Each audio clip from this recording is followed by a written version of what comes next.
everyone, welcome back to another episode of Dead Rabbit Radio. I'm your host, Jason Carpenter. I'm having a great day. I hope you guys are having a great day too. It's funny, I'm re-recording this intro. I just went on a 5-minute rant about the fans of the video game The Walking Dead R-World. It's a little VR game that I've been playing on my phone, just casually, hitting the screen, killing zombies. Turns out there's actually like a huge boycott against it. Like, people are like, we're gonna keep playing your game, but we're not gonna spend any money until you fix this stuff. And I'm thinking, why even just keep playing the game? Actually made me want to stop playing the game, because I was like, all this drama over an AR game. It's like Pokemon Go with zombies. You just walk around, you find zombies, you poke them in the head with your finger on the screen, and they die, and then you get some coins, and then you use the coins to upgrade your heroes. But you can also spend money to upgrade your heroes faster. People are like, I've spent $50 multiple times on your game, and you need to fix this stuff. And I'm thinking, $50? Dude, it's a free mobile game. Like, sometimes I'll drop, like, for a free game, if I'm playing a free game a lot. I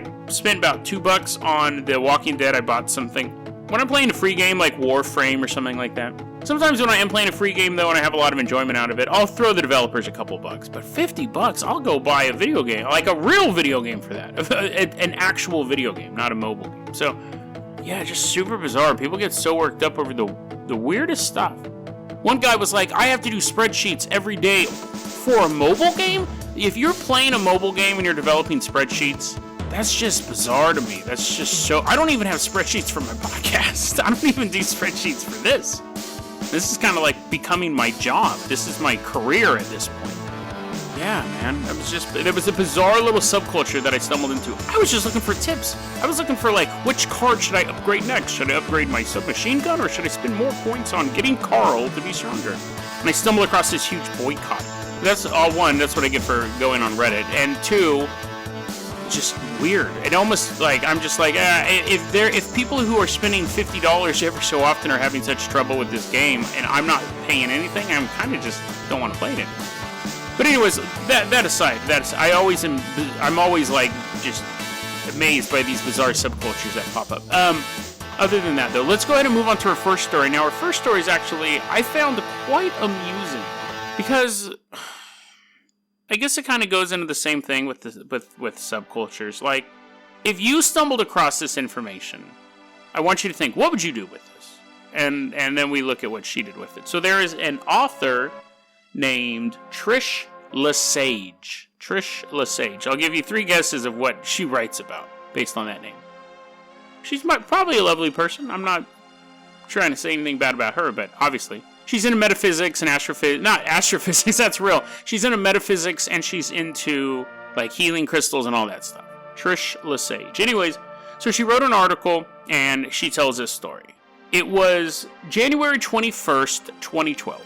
She says every month in her town, which I wasn't able to figure out where it was, I'm going to assume it's America, she gets this monthly magazine about metaphysics and spirituality. So I'm thinking it's most likely a West Coast city, if they're able to put out a monthly magazine about metaphysics and spirituality. So she gets this. She's in the December issue and the January issue. There is an ad for some healing, made up healing stuff. Some stuff that doesn't work at all unless you believe in it 100%. She sees ads for it. It says in the ad, totally fake. Only works if you think it works. Call this number. She sees the ad, and then there's this quote. I love this quote. I was interested in getting some healing energy done, and I wanted to try to change some parts of my soul contract. Never heard of that before. Never heard of a soul contract before. And I was like, I could research this more, and maybe I will, but I don't want to right now, because I have more weirdness to go into. So she's sitting there, she's kind of like, you know what, I'm having some physical ailments, some spiritual ailments, and oh yeah, that soul contract, I've been trying to get that worked out for a while. So instead of going to a soul lawyer, a Soul Goodman maybe? Instead of going to a soul lawyer, she ends up, instead of going to the soul lawyer, she ends up seeing the website and the phone number in the ad and an email address. So she emails the healer at first and doesn't get a response. Now, I don't know if she was sitting there the whole time, like, tapping her fingernails, waiting for the response to come through, or if she knows how email works. You send an email, and then you wait an amount of time. But anyway, she says she sent an email, she didn't get a response. She went to the website, there was no website there, so she called the person up. She called up the healer. And she says, hey, I'm responding to the ad in this magazine. And then there was dead silence on the other end of the phone with the healer. She's was like, that's weird. And then the healer starts talking after this silence. And they're talking, hey, yeah, I do that fake stuff. Oh, yeah, you do the fake stuff? You do that stuff that's going to make me think that something actually happened when nothing happened and I gave you $70? Yeah, that's my specialty. How'd you know? Totally fake. Totally fake healing services. So they're talking about it. And then Trish goes, oh, can I send you the money via PayPal? And the healer goes, oh, I don't have a PayPal. I'm actually waiting for my son to come home, so I'm assuming this woman's like, at this point, like 67 years old. Oh, I can't work on those computer things. Sure, I can bend space-time and touch the astral plane to fix your ailments and work on your soul contract. But computers, whoa, no way. You know what's funny? I run into people all the time. It frustrates me so much. They go, I'll be talking about computers or cell phones or something like that. I've come up with the perfect comeback because it's been happening my whole life. They'll be like, oh, I'm not a computer person. And I will always say, I'm not an oven person. I don't know how to work an oven at all. And they'll be like, what? And then I go into this. I go, listen, man, computers have been around for 40 years. 20 years ago, sure. People could say, oh, I'm not good with computers. But computers have been around for about 40 years now. Consumer-wise, since the late 80s. Like, you could afford your own computer. If you don't know how to work a computer now, it's no different than if someone came up to you and says, I don't know how to work an oven. Because they're everywhere, and you should know how to work a computer. I mean, I've gotten to the point where it really frustrates me when people say, I'm not a computer person. Because they're everywhere. Anyways, yes, it's one of those episodes where I'm a little snarky. So, this person's not a computer person, although she is one with the megalith mind of all eternity. She can't work a computer. And she goes, my son is going to come over and help me set it up. And then she goes, oh, and also I never placed an ad in that newspaper. So that's why that confused me at first when you said that you saw my ad in a newspaper. I've never placed an ad in that newspaper. Dun, dun, dun. So this is the quote from Trish after all of that. Since she started speaking immediately after that revelation, since she started speaking immediately after that, I got distracted and did not mention her website. However, after hanging up the phone, I remembered that I did cross over into a parallel universe at approximately 1:40 a.m. on January 1st, 2012. And I crossed over to yet another parallel universe on another day in January. What could she have possibly... Okay. There's a lot of stuff to dissect there, but let's start off at the beginning. Since she started speaking immediately after that, I got distracted and did not mention her website. What could you realize now that you're talking to someone from another universe, that you're holding physical proof that they posted an ad? The reason you got their number was because of an ad in the newspaper, and there's a website and a phone number. You're holding it. You're holding physical proof in your hand. What possibly could the other person say that would make you get distracted from that reality? Oh yeah, she started talking about all this other made-up stuff, so I totally forgot about the made-up stuff that I believe in. And here's the thing. She's holding the physical proof that she slipped into another reality. And then the article ends with her just going, what a wacky world we live in. Sometimes we just swap from reality to reality, and that's it. All done. So what would you do? And I read that, and I thought, you know what? Okay, let's say that this experience happened to me. Let's say that I was dumb enough to call this psychic or this healer up or whatever the world she technically was and said, I need your fake services. And I saw your ad in the newspaper and your website's down. And they were dead silent. And then through the course of the conversation, they go, oh, I'm not a computer person. And I tell them, I'm not an oven person. Let's get through this, okay? I'm going to do this rant and we'll keep on moving. She's like, what are you talking about? Forget it. I just want to know why you have a website in your ad that doesn't work. And she goes, I never put up a website. I never put up an ad. I would then hang up the phone, go to her place of business, and spend the next 3 hours showing her the newspapers and being like, dude, this is some serious stuff. I go, this is your phone number, right? Yeah, this is your phone number. So you did place an ad. I'm from a reality where you placed the ad already. Like, that is what a normal human would do. Go to the metaphysical newspaper and say, hey, you guys make up a bunch of stuff in your newspaper, right? And they're like, yeah, it's all made up. Well, you want to cover a real story? Look at this. Throw down the newspaper. And then they'd match it against the paper they did print in that reality, and poof, their minds would blow up. That's what a person would do. That's what a normal person would do. And that is what a person would do if the story was true. This story was true in any way, shape, or form. Now, the thing is, We have no photographs of the ads. We have nothing of this, proof of this story.